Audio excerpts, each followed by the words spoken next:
Hello again, this is Miss St. Germain.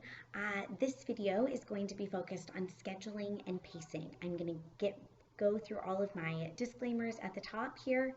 I am home with 3 kids and a husband and a dog, so there's going to be noise and activity behind and around me.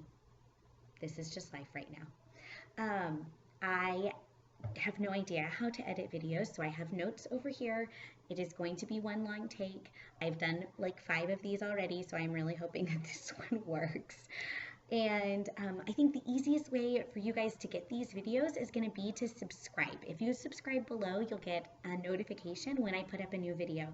I'm not sure how many videos I'm going to be putting out a day. I'm hoping to put a whole bunch out for you right here at the beginning so that you can prep and get ready for what you're going to be doing next week with your kiddos now that we're all going to be home and working and with our kids and suddenly taking on the responsibility of schooling. So I'm hoping to do a whole bunch quickly, and so instead of having to check the YouTube page all the time, I would just subscribe and then you'll just get a notification when there's a new one up.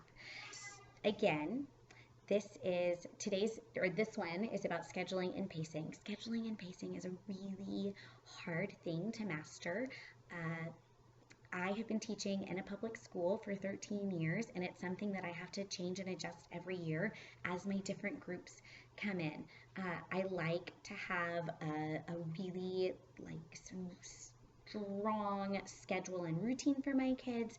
Kids function best when they know what to expect every day, but that doesn't mean that what works for my brain is going to work for your brain. It's also a really individualized thing.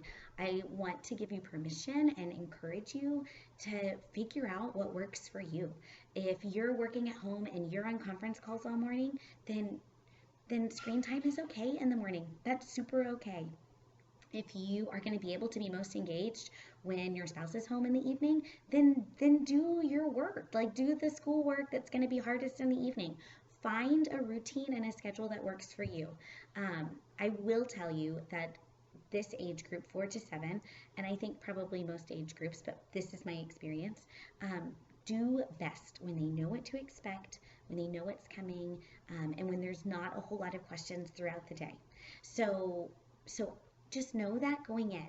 Also know that it's something that you're going to have to be flexible with. One thing that I'm always really careful about in everyday teaching, I live in Houston, Texas, so our weather is very unpredictable. Our recess time is usually in the afternoon, or it's scheduled in the afternoon this year. And if it's looking like our morning's going to be okay, but there's going to be afternoon rain, I will call to make sure that it's okay for me to take my kids out at 8:30 in the morning, and we will go out and have our outdoor time at 8:30 in the morning, which disrupts our typical day, but I need them to run and play. So definitely look at the weather as you're adjusting your daily schedule, and make sure that if you're going to have outdoor time, that it's at a time that you can have it. This age group really, really needs that outside sunshine time, and it's great if you can incorporate it throughout the day. And that's what I'm actually really looking forward to, the fact that we can do some things and go outside and do some things and go outside. That's gonna be really lovely over these next however long.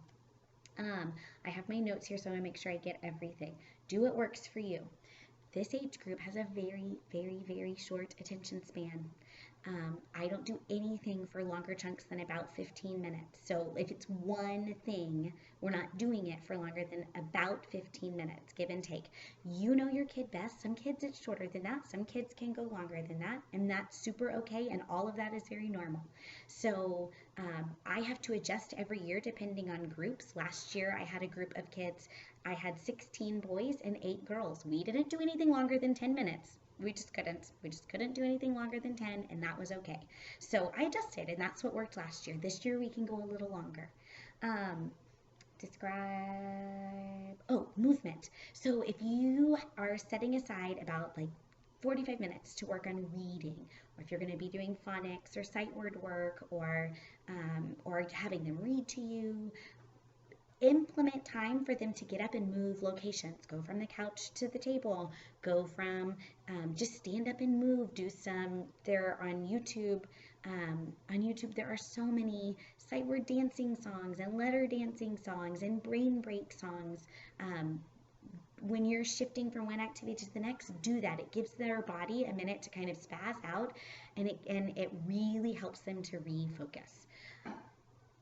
Not everybody functions in the same way. So I like to have like a schedule with time. That's how I like to do it. That may not work for you, or it may not work for your house. If that doesn't work, do a list. Like, these are the big things that I want to get done today, and just check off the list. So that way you're not feeling like, oh, it didn't happen between 10 and 11.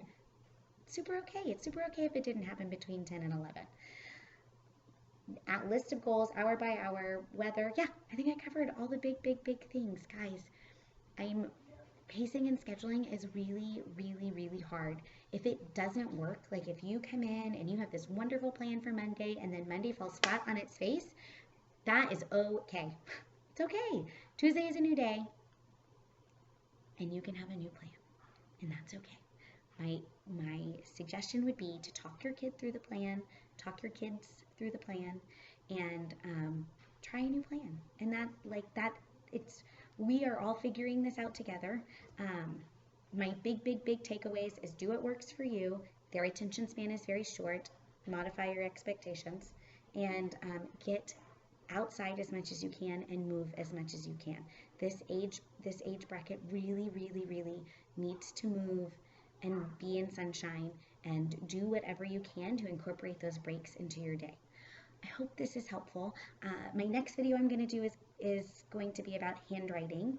I think that's a really good one that everybody is super capable of doing, and it's not too scary. So that's going to be my next video. If you have any questions for me, comment down below and I'll see if I can answer. If I get a whole bunch of questions, I might do a Q&A video. We're all in this together. I would love to be a help to you. Please ask questions and subscribe so you know when the next video is up.